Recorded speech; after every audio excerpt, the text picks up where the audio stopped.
And before we proceed with the hearing, I want to take a moment to say that our thoughts and prayers are with our friend Steve Scalise and his family, as well as the Capitol police officers and staff injured by the shooting this morning. This is a very troubling and sad time.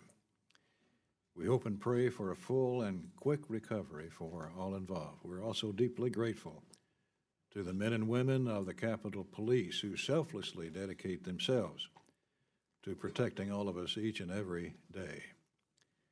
I want to thank the Secretary and members of this committee for their understanding and flexibility in accommodating the necessary delay in our hearing today. We want to welcome our witness, the Secretary of the Treasury, Steven Mnuchin. We look forward to discussing the Department's budget request for international affairs, as well as sanctions, terrorist financing, and anti-money laundering programs with you, Mr. Secretary. We want to acknowledge all members present. We hope that others will come as we proceed. And of course, our ranking member, Mrs. Lowy. I'm confident our full committee is exceptionally in good hands under Chairman Frelinghuysen's leadership, and I'm pleased that Mrs. Lowy and I continue to work together in my new role. Mr. Secretary, this hearing is your maiden voyage with this subcommittee. I understand you recently met with your G20 counterparts in Germany, attended the World Bank International Monetary Fund spring meetings here in Washington, and consulted with your G7 counterparts in Italy.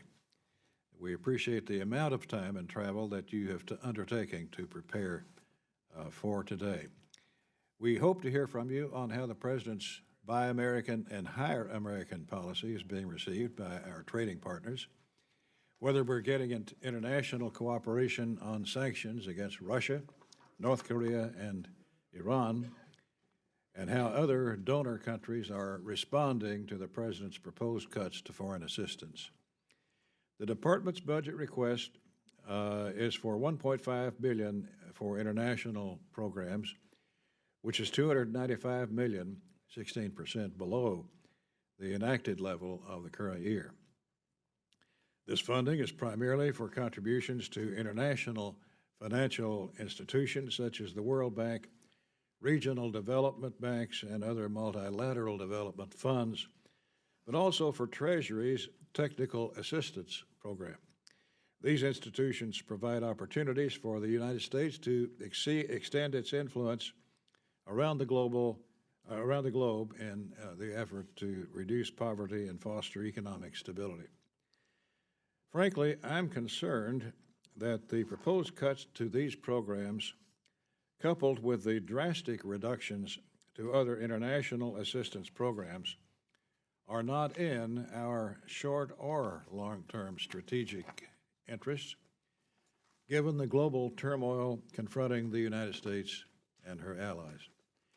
Nonetheless, they must demonstrate their effectiveness, purpose, and transparency to U.S. taxpayers. Therefore, the committee will scrutinize the budget request for these institutions in a manner that balances our fiscal constraints with the desire to maintain U.S. participation and leadership.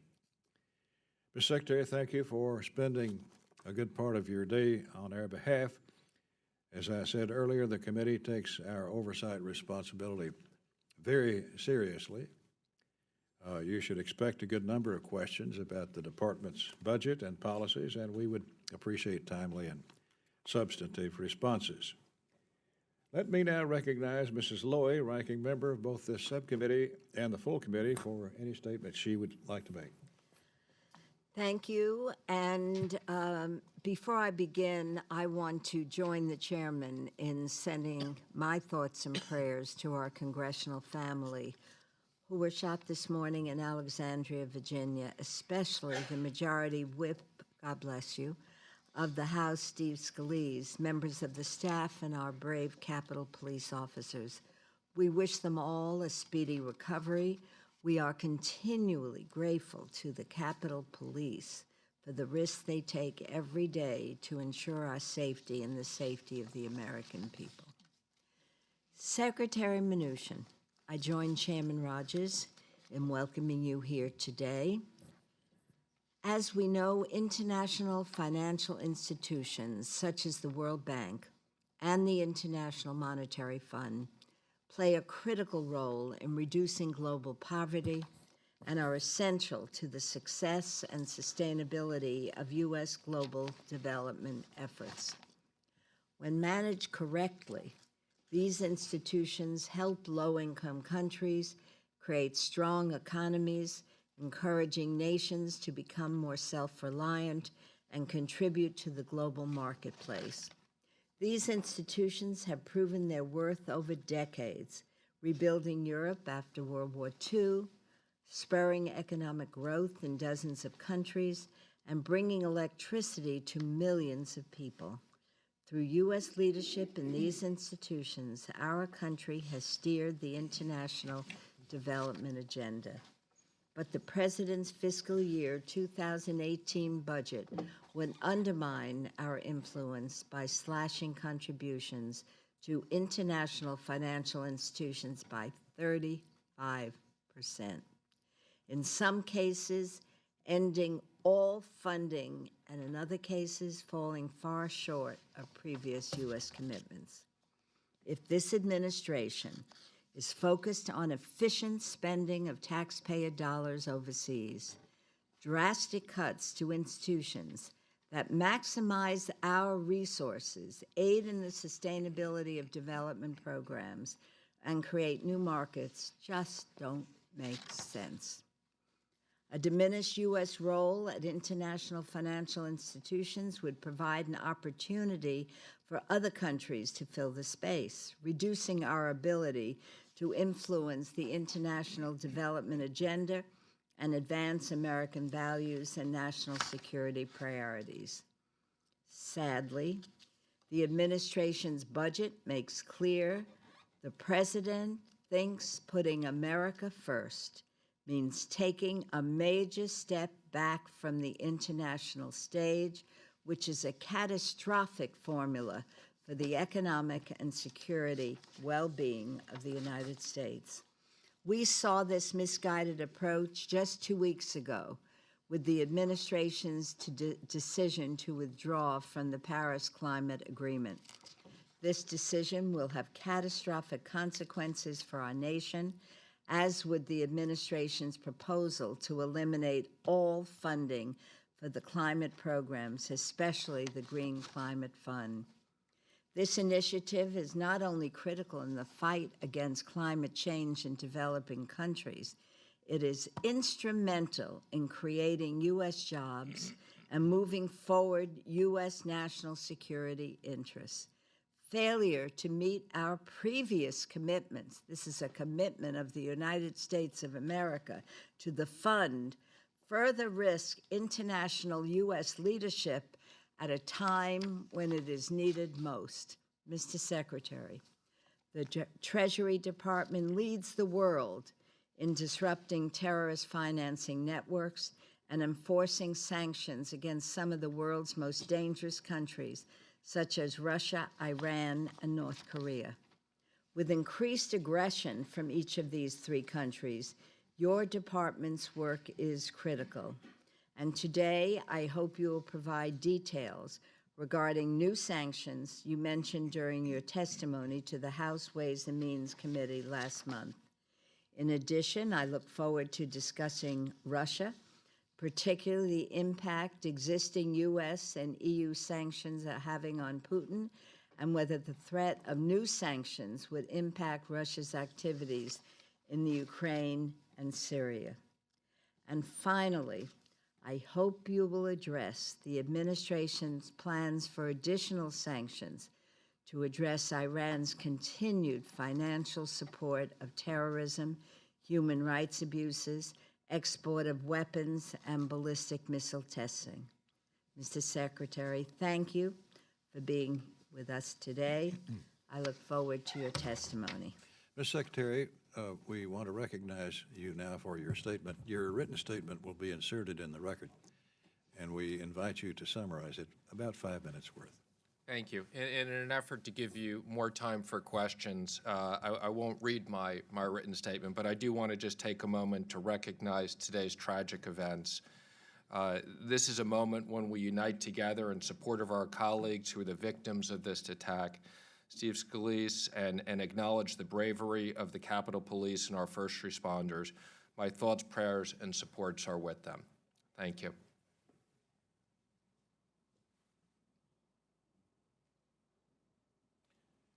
If the gentleman would like to offer a statement, we're here. If not, we will proceed to questions. Well, I was more than happy to, since the statement has already been provided in an effort to give you more time for questions, I was going to offer to skip it. But if you think we have enough time, I'm more than happy to make the statement. No, I think we can proceed to questions. I think that we do have a shortage of time on your side and ours. So thank you for that, that courtesy. We will abide by the 5-minute rule and hope that everyone gets a chance to be heard. The Joint Comprehensive Plan of Action suspended nuclear sanctions against Iran, but numerous economic and trade sanctions are still in place. That's because the government in Tehran and its affiliates continue their illicit activities of sponsoring terrorism, developing and testing ballistic missiles, and supporting human rights abuses. More must be done to put an end to Iran's destabilizing activities. We need a tough policy on Iran that's backed up not just by rhetoric but by action. Mr. Secretary, what steps is Treasury taking to respond more aggressively to Iran's illicit activities? Mr. Chairman, let me first say that I believe that this part of the Treasury is some of the most important functions that we perform around terrorist financing and intelligence. And let me just say, I'm spending about half of my time on this area, and I absolutely believe that sanctions work, that the reason why Iran came to the table was only because we and our allies put sanctions on them. I do have concerns about the deal that was signed. I think the sanctions had been very effective. And I can assure you that the President and I will continue to use sanctions against Iran to the maximum amount available by law. We've rolled out additional sanctions since I've been in office, and we will continue to look to do so. U.S. assistance is intended to aid those who are suffering from famine, poverty, disease, not to enrich their governments, especially if their government is corrupt or violent or provides safe haven to terrorists. For years, State Foreign Operations Bill has included a prohibition against providing U.S. foreign assistance to governments that either provide sanctuary for terrorists or otherwise support international terrorism.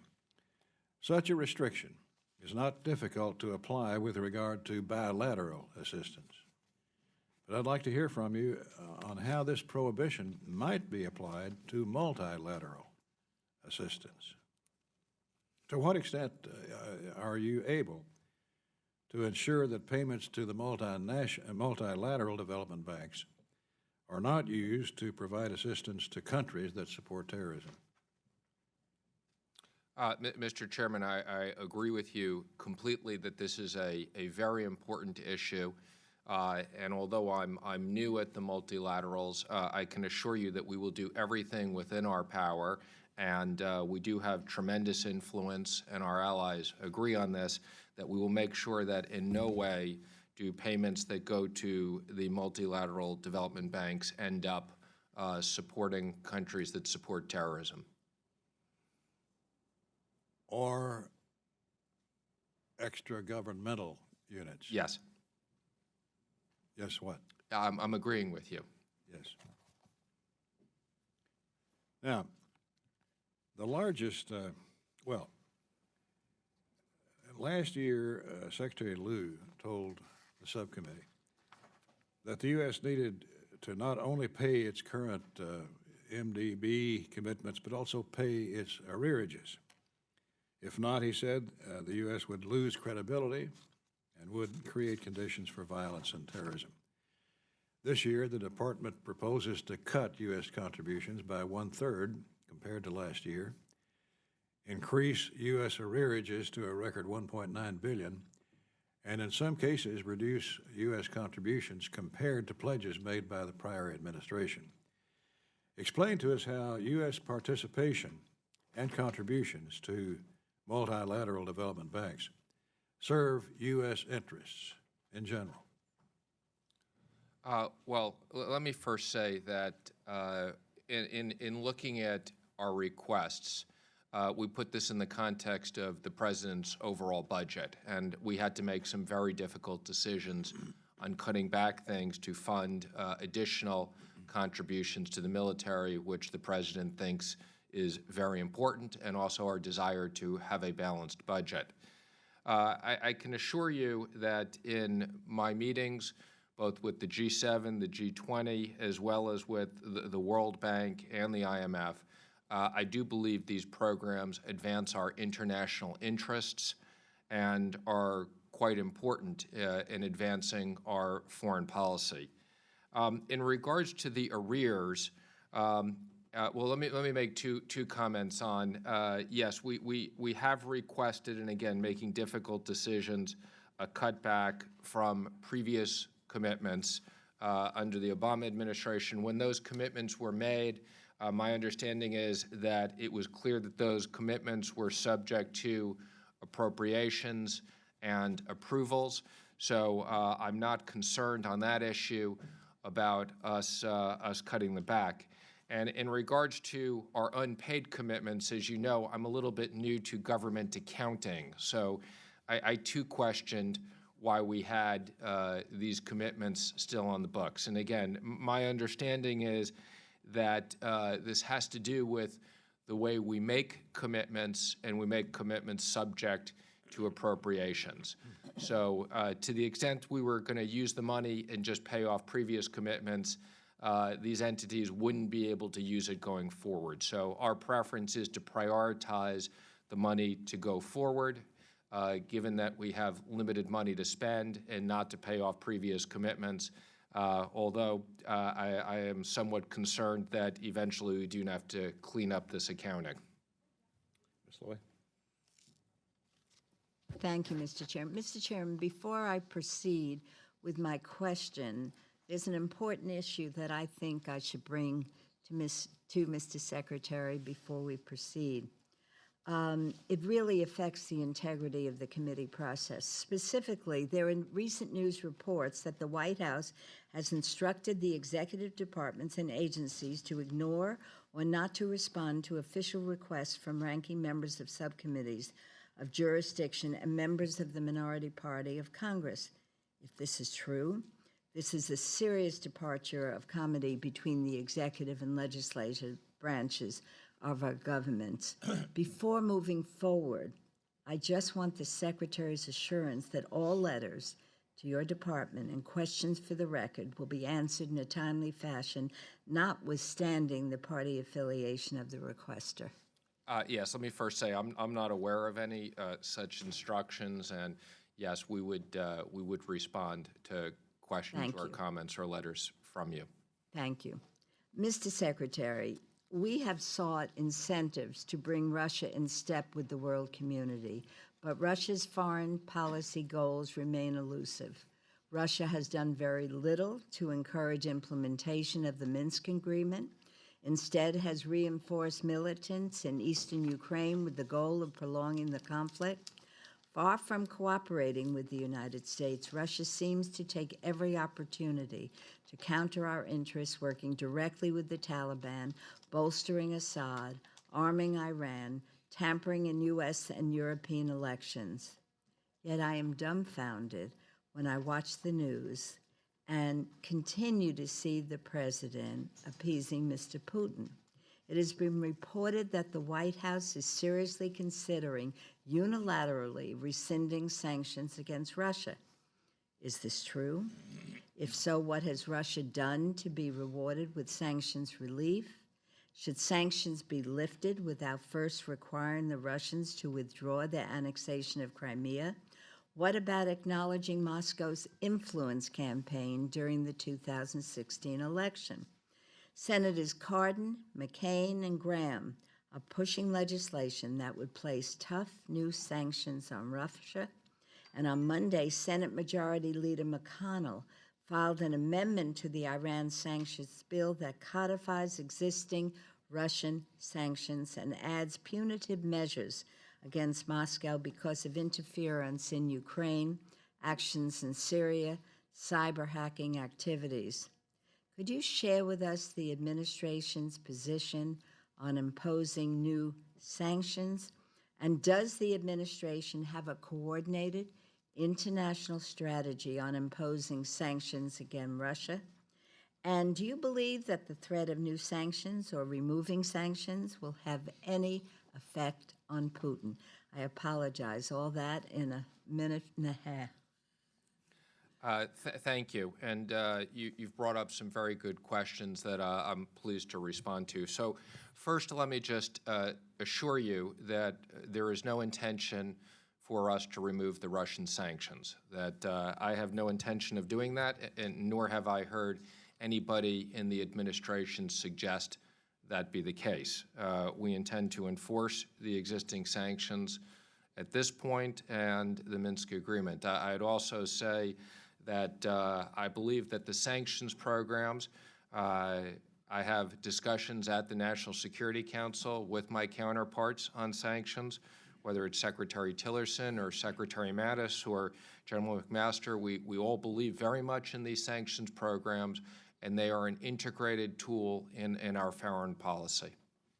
Thank you very much, and I am happy to yield back my 50 seconds, I think.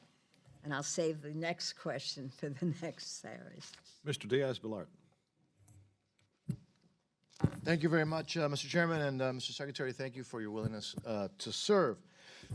In May, the administration imposed targeted sanctions against 8 members of the so-called Supreme Court of Justice of Venezuela due to the court's undemocratic decision to strip the elected National Assembly of its power, and I think that was a great step. In February, the administration also sanctioned the so-called vice president, Mr. El Aissami, who was handpicked by the dictator there, and he was sanctioned for his role in narco-trafficking. And again, I think those are very, very important steps, and I thank the administration and you for doing that. Are you considering further sanctions, perhaps something more broad in scope? I don't have to tell you that the Maduro regime continues to oppress its folks, its people. There are over 60 dead. Peaceful demonstrators have been killed, it is a really rather aggressive and now has become a murderous regime. Any thoughts about potentially doing further sanctions, in particular when we saw recently that a U.S. company, by the way, did a $3 billion bond deal with Venezuela, which we know where that money is going to go. That money is going to be used to further repress. So any ideas on that?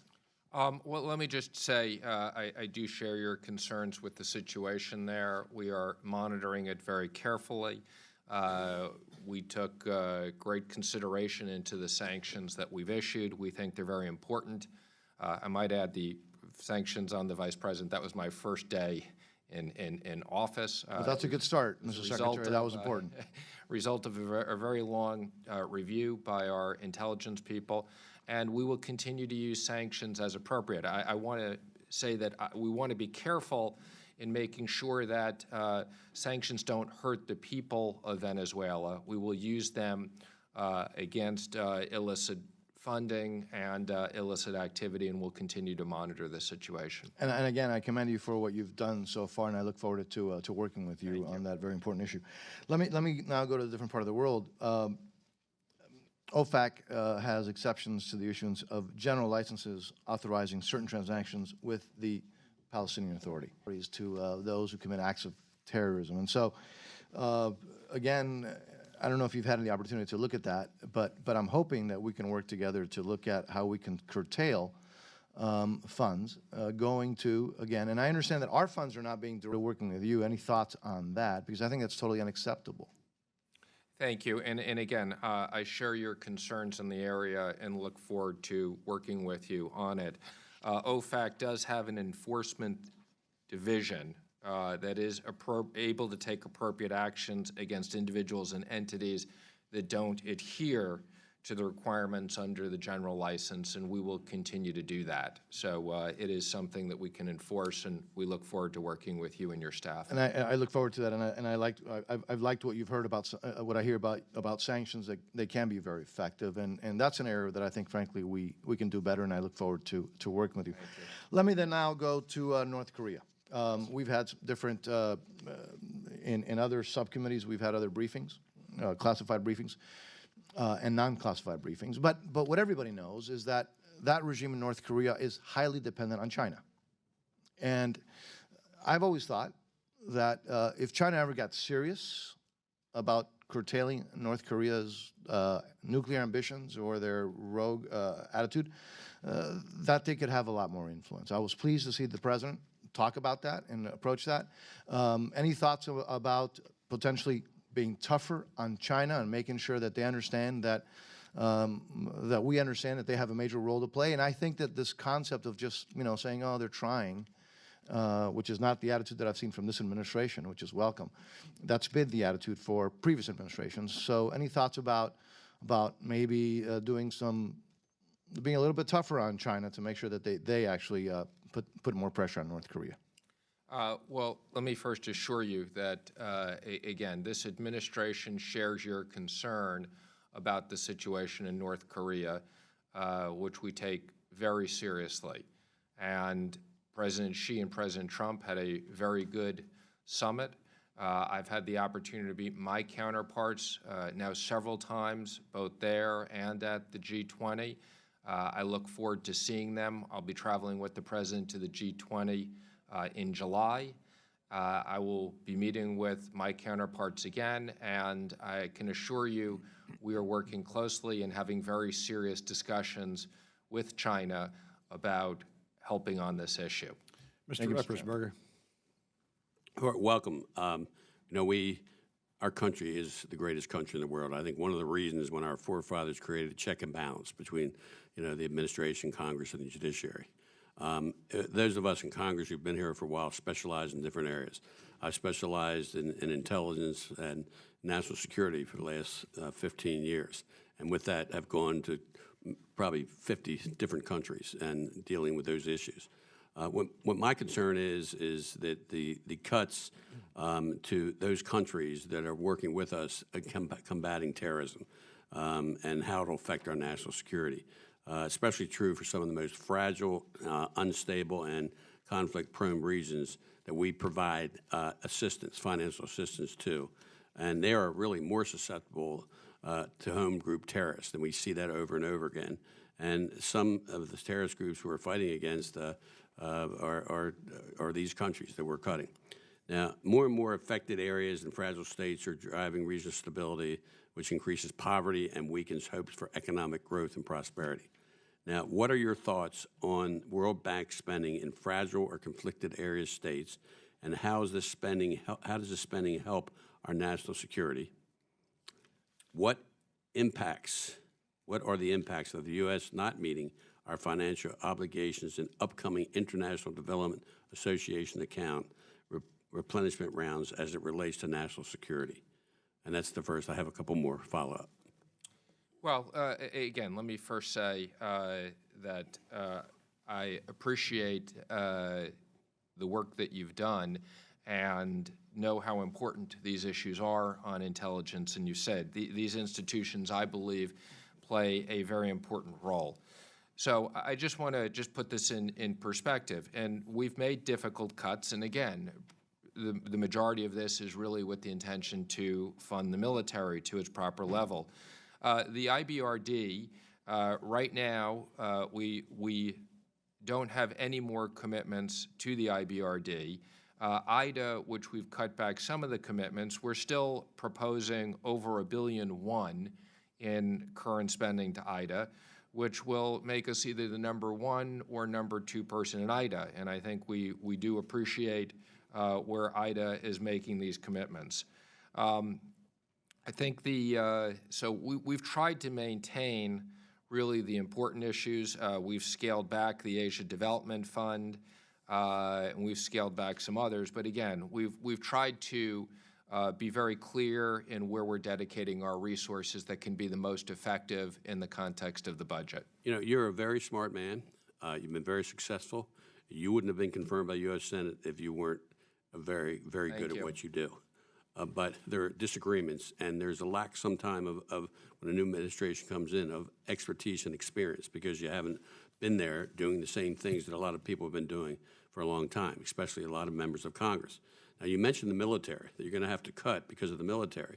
Well, I think if General Mattis was here, he would tell you, if you cut in the State Department and you cut these different areas, that he's going to have to double the military. I happen to be on defense appropriations, and sequestration has hurt our defense. It's hurt our whole country, and I hope you can work with us to deal with that terrible law of sequestration. You know, budgeting is about priorities. It's not about cutting across the board. I agree with that. But I would hope that you would really look and work with us, because it's about working together in the end. That what impact these cuts in the State Department, and what I'm concerned, I'd like your have been, and we fight hard and we do things that are right. But I'm concerned that this pullback is going to allow Russia or China, basically Russia, our enemy, is going to allow them to step in. You already have the Chancellor of Germany saying, okay, United States, you don't want us, we'll bring China, and China will love this. And you don't think Putin doesn't love the fact that what he wants to do is to make the West weaker? You don't think he doesn't love the fact that we are pulling back, and that China's going to take control of power, that we turn our back because of statements made by the President on our allies since World War II? These are issues that really will make us weaker. Could you respond to the issue of China and Russia becoming stronger and we becoming weaker because of some of these decisions we're making, especially as it relates to soft power and the State Department? Well, And I'm saying that as an American, not a partisan issue at all.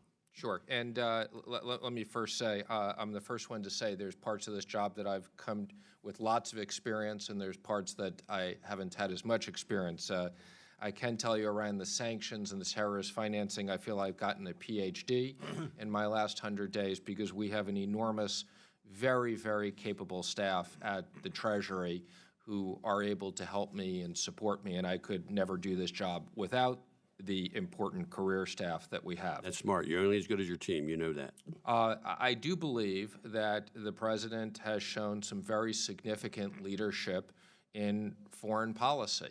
And I think particularly with the recent trip to the Gulf, one of the things we're very proud of is we signed an MOU with Saudi Arabia and our Gulf partners around setting up a terrorist financing center there. I think this is something that over the next 10 years is going to be an incredible investment, and much, much more cost-effective than what we would be spending on military and other things. So this is something we don't have in the budget. We are going to come back for additional funding since it was signed after we submitted the budget. So in my conversations with all my foreign counterparts, I think they understand our role in what we're trying to do.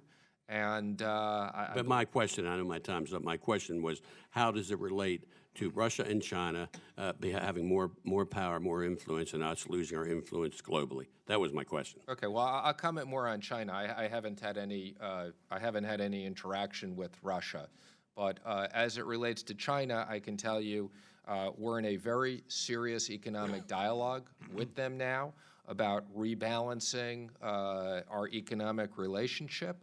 I think that we've made it very clear to them that it needs to be rebalanced, and we've had very clear discussions with our allies about the role of the U.S., and we're not looking in any way to pull back from our leadership position on very important issues. Mr. Fortenberry?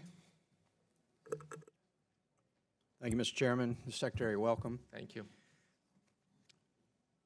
I think the exact quote from General Mattis was, if we cut these multilateral programs, then to increase our military's capacity, that we end up hollowing out the very things that build up the conditions for international stability. The military tells me, send us in last, do everything that you can to build up the types of relationships that lead to goodwill and friendship and take away the possibility of twisted forms of ideology or nationalism. So you've got 13 multinational programs under your authority, some of which are maintained, some of which are significantly cut. And again, I'm trying to do two things at once here.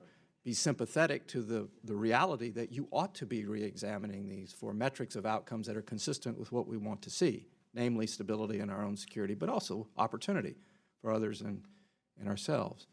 But at the same time, I think it's necessary to explain the rationale why these particular suggestions that you've undertaken, particularly two, the Global Agriculture and Food Security Program, which houses the Feed the Future initiative, which was a very strong bipartisan initiative to try to shift the types of assistance that we're undertaking to those who, to create capacity in one of the most pressing needs of the world in addressing the significant sources of poverty and sustainable food production, all tied again to stability and ultimately our own national security. The second one being the Global Environment Facility. Again, our money is leveraged very significantly with other donors that goes to really clear values of the United States in terms of protecting against wildlife trafficking, which leads to terrorist financing, creating the conditions in which biodiversity is advanced and environmental goals are protected. So those are two that I wanted to specifically ask for your rationale. In light of the earlier comments that I understand and that I think we ought to go through this exercise together of examining our multilateral commitments to ensure that there are sound metrics that meet our shared goals. Sure. Well, let me just comment on the environmental ones first. Our main cutbacks was to the Clean Technology Fund and the Strategic Climate Fund. The Global Environment Fund, we're still requesting that we fund, although at a slightly lower level. So it was really prioritizing our dollars. And I think you know that as it relates to, that is the one that we think is the most effective and has the direct contributions.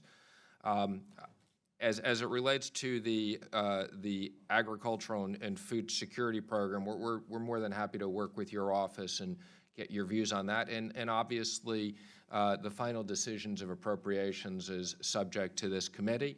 So you have a lot of experience in this, and I respect that. So to the extent that we needed to move money around to that you think we don't have the exact right goals, obviously we will work with you on that. I think, Mr. Chairman, that's perhaps the most generous answer I've ever heard from a secretary in a cabinet before. Thank you.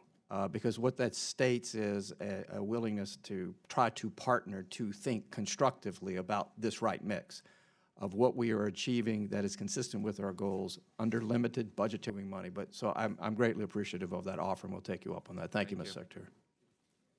Mrs. Ming? Thank you, Mr. Secretary, for being here today.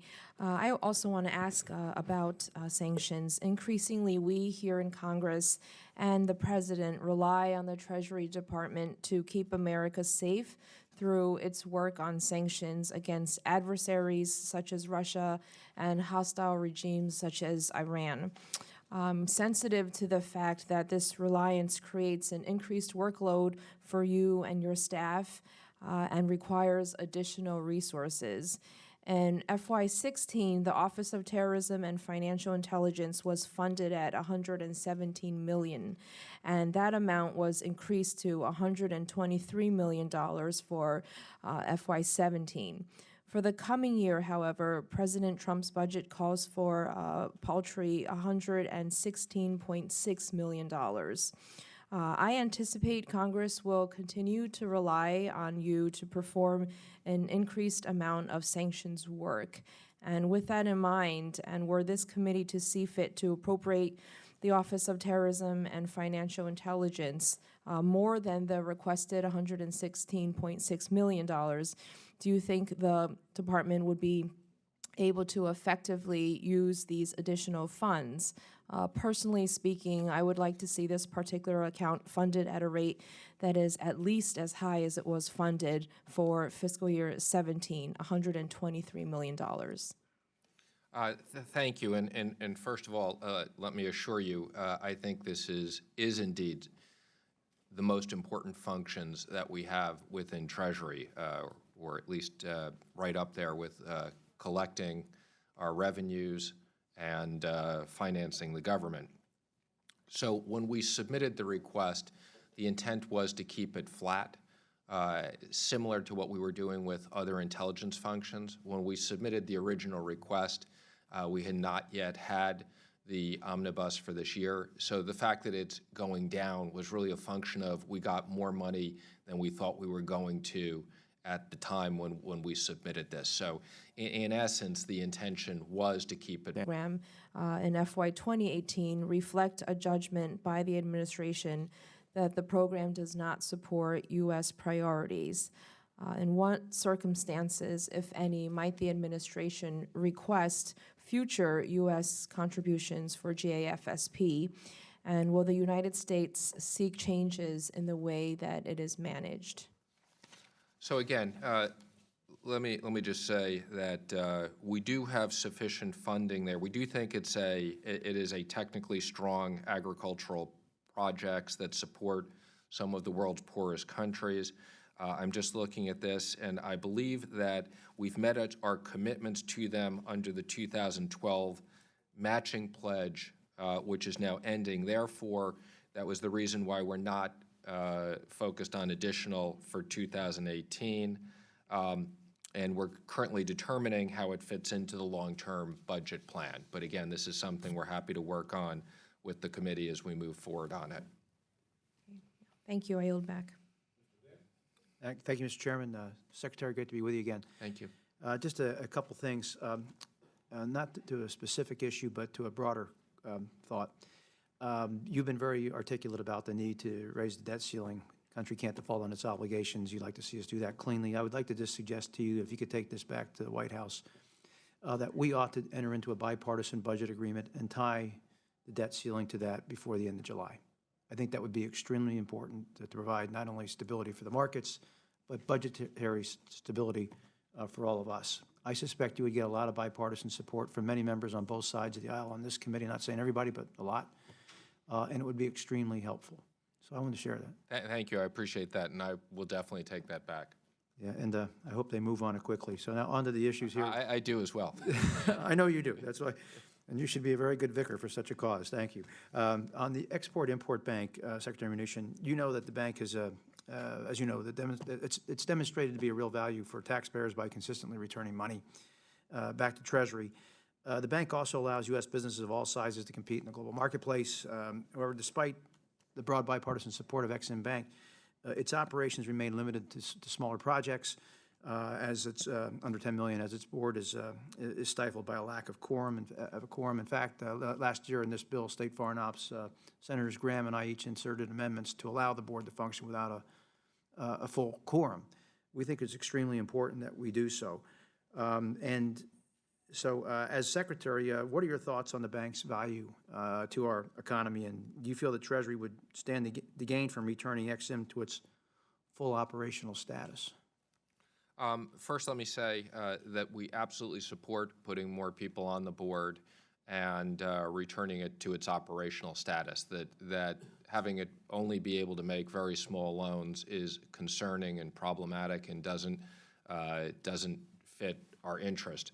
Having said that, I do think, and we've begun to do some work on this at Treasury, once there are new board members and we're making loans, I do think we need to make sure that the board looks at the concentration risk, make sure that it's making loans only when there aren't good private alternatives, and that it's moving forward on U.S. interests. But yes, I fully support, as does the President, reopening the bank for business.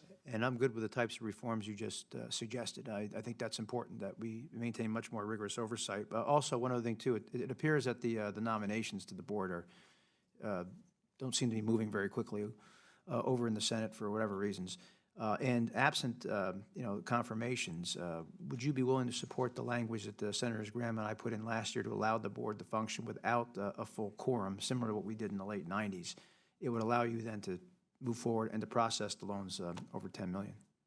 Yeah, I haven't looked at that, but one of the suggestions I would make is, if it were passed, I would, there may be a situation where cabinet members could serve on the board until we appoint full-time people.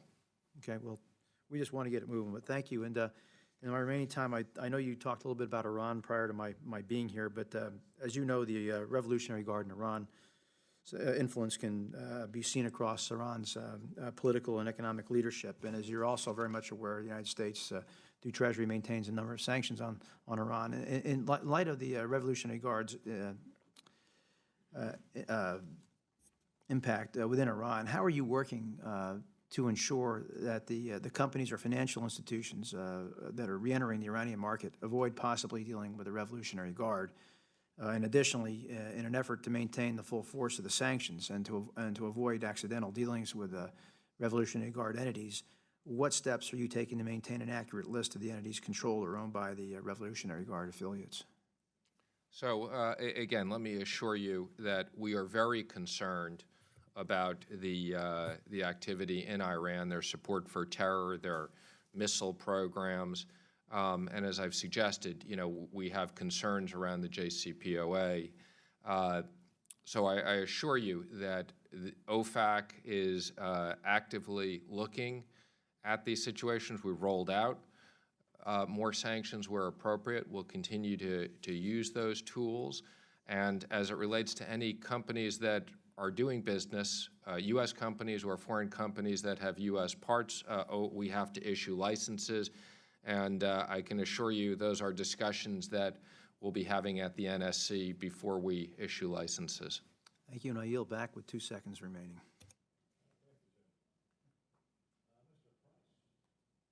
Thank you, Mr. Chairman. Mr. Secretary, welcome to the committee. I want to begin by underscoring what my colleague, Mr. Dent, just asked you to take back to the White House. That is the need, sooner rather than later, for a bipartisan agreement, not just on the debt ceiling, but also on the budget numbers with which we're working for fiscal 2018. That's an important request, and I endorse it wholeheartedly. The prospects right now, honestly, are to slog through the summer with an unworkable budget allocation and with therefore unworkable appropriations bills. And then, when we have to, at the end of the fiscal year, scrambling and doing everything possible to avert a government shutdown, and then hopefully at that point coming up with a budget deal that lets us appropriate adequately for fiscal 2018. For once, let's anticipate that. For once, let's get ahead of the game, do the budget agreement now that will let us do our work, and avoid that kind of destabilizing scramble at the end of the fiscal year. I very much endorse that suggestion. That would be wonderful, and to tie it to a clean debt ceiling increase would, of course, be desirable as well. I'll turn, like a number of members, to sanctions and ask you specifically about the JCPOA in a couple of regards. We're 1 month away from the second anniversary of the finalization of the agreement, as you know. The International Atomic Energy Agency continues to certify that Iran is in compliance with this agreement. And of course, you oversee the implementation of the economic sanctions against foreign entities, and therefore you're drawn into this in a very important way. I want to ask you three brief but related questions. The administration announced on April 18th of this year that they'll be conducting a review of the Joint Comprehensive Plan of Action. Have you been involved in this review, and what's the status of that review? In that connection, you're well aware that new sanctions are under consideration in both houses, and that renewed sanctions for Iran's non-nuclear bad behavior, the continuing threats from Iran, those sanctions have broad bipartisan support. However, it is important to leave the JCPOA intact. I would assume you would agree with that. And there seem to be some gray areas as to where nuclear and non-nuclear sanctions might intersect or overlap, or where there might be serious disputes about that. So are you actively monitoring these legislative efforts in the House and Senate, and are you actively advising as to how to avoid doing anything that would be in violation of the JCPOA? And finally, just to pick up on what others have said about staffing, you I think said earlier you've spent half your time on Iran sanctions. That's Sanctions overall. sanctions overall. Well, either way, that's a lot of your time. And so the question does arise: what about these senior positions that are unfilled at your department? And is this one area that where you're going to need some help? The 27 positions requiring Senate confirmation unfilled. Only 8 of those have nominations. Does this? How many of these positions would be applied to the sanctions area? And is this hampering your ability to do this work? So first, let me just comment on the positions, and then I'll come back and talk about the JCPOA. We've identified and we've made offers to people and have accepted offers for every single position within the Treasury. So the reason why they haven't been announced yet is because most of these positions require FBI background checks for their security clearance. And given the number of reviews that the FBI is doing throughout the government, that is somewhat time-consuming. So I want to assure you that we've taken staffing very, very seriously. Filling all these positions in the Treasury was my highest priority.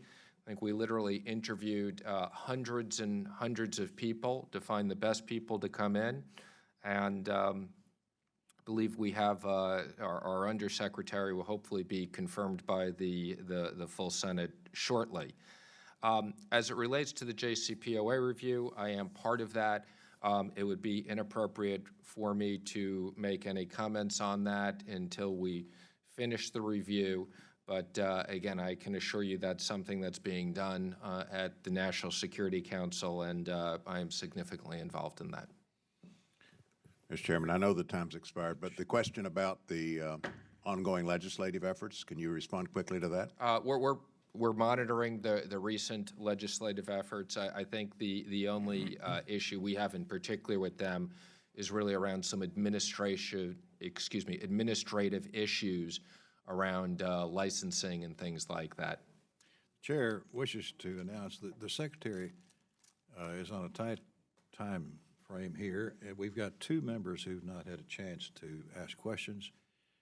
I hope the Secretary might be able to give us a little bit of leeway here in that regard. I will. We'll try to. Can we make a? Okay. I think we have a little bit of leeway. Unfortunately, we moved a lot of things around. I understand. And we have a commitment we just couldn't meet. But and we appreciate you doing that this morning, especially. Obviously, very understandable given the situation. And of course, we have the Secretary of State coming here in 10 minutes. So okay. Well, we're fine for another 10 minutes, and then we'll let him take over. All right, Mr. Stewart. You can ask him a lot of the same things you've asked me about sanctions. I'm sure we will. Thank you, Mr. Chairman. Mr. Secretary, it's good to see you again. It's only been a few days, but it's good to be with you.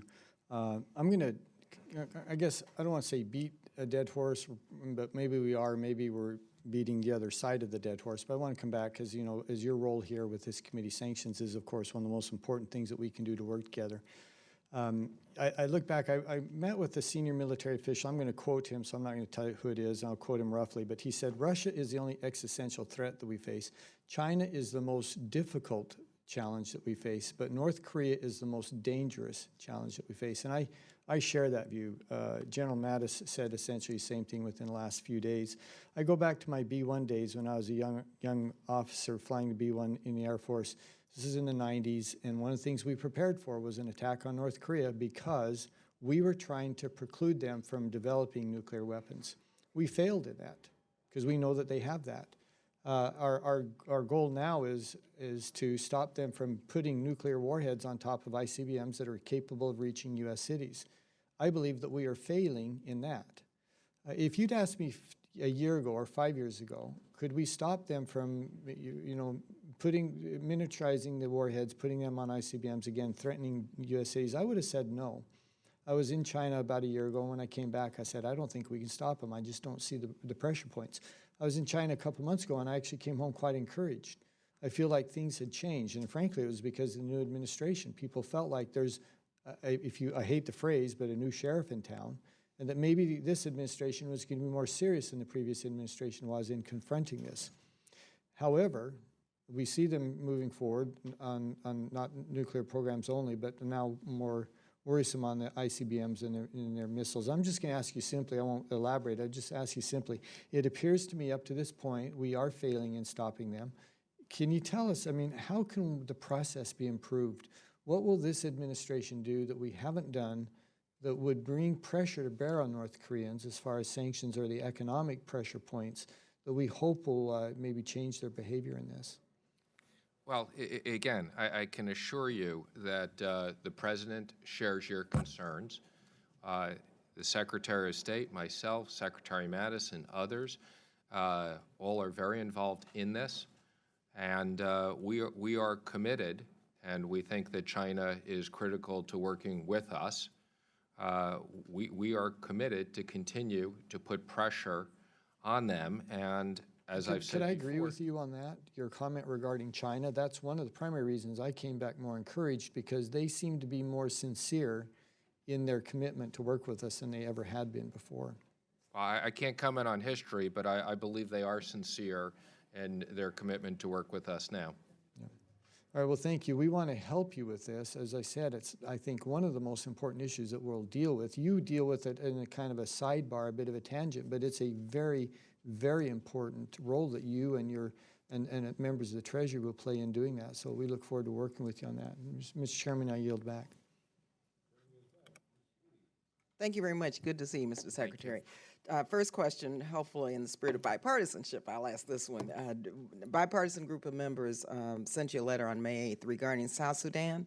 All co-chairs of our bipartisan caucus on Sudan and South Sudan, as well as the chair and ranking members of our House Foreign Affairs Committee, wrote to you requesting that your agency take urgent action to target the financial interests of high-level military and political officials in South Sudan.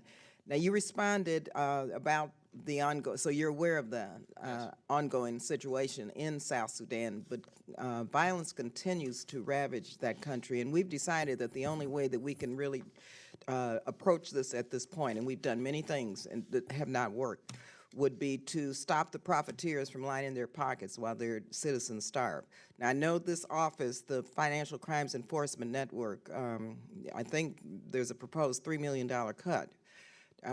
But I want to find out, what do you need in order to get this resolved so that we can hopefully get a positive response to you, from you, with regard to how to impose sanctions on these individuals. And my second question is, we're hearing that the President, the administration may reinstate the requirement for OFAC to issue licenses for travel related to and from Cuba. I'd like to know if you have looked at quantifying the costs associated with processing license applications and make some determinations about those resources, and could they be better applied towards trafficking terrorists or targeting illicit money laundering instead of coming down hard on Americans who just want their basic right to travel to wherever they want to travel.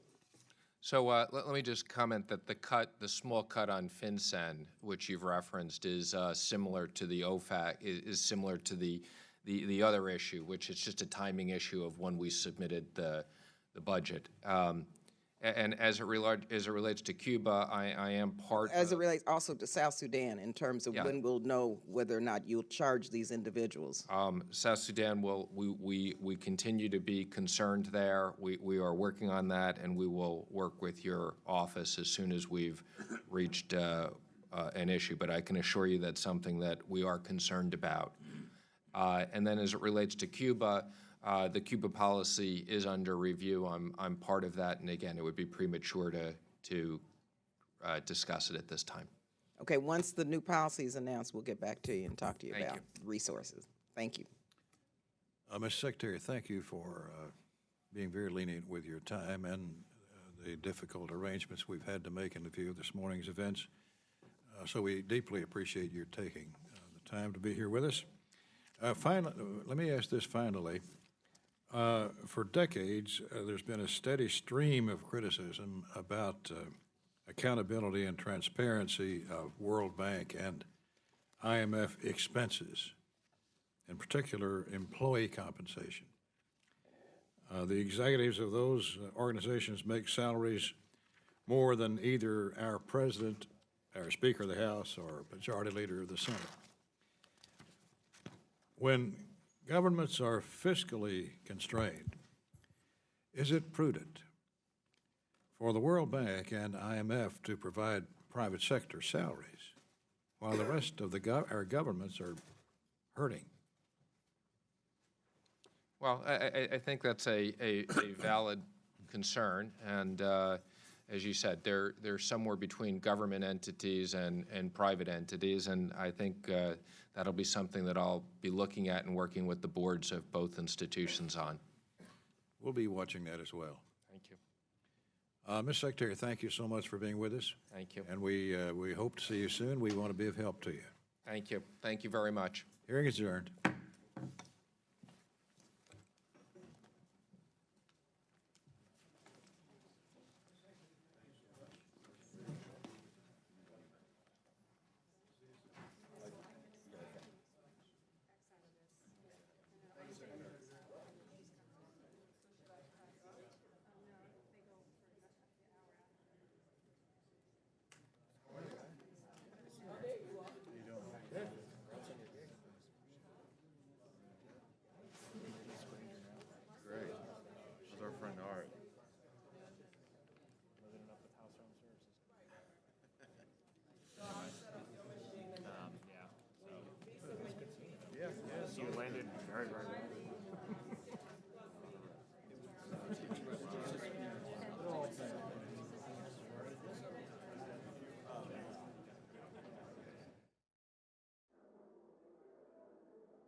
Testing 1 2 3. Testing 1 2 3. Testing 1 2 3.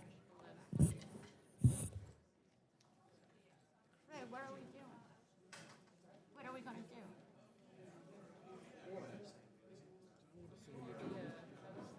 He's okay. Testing 1 2 3. Testing 1 2 3.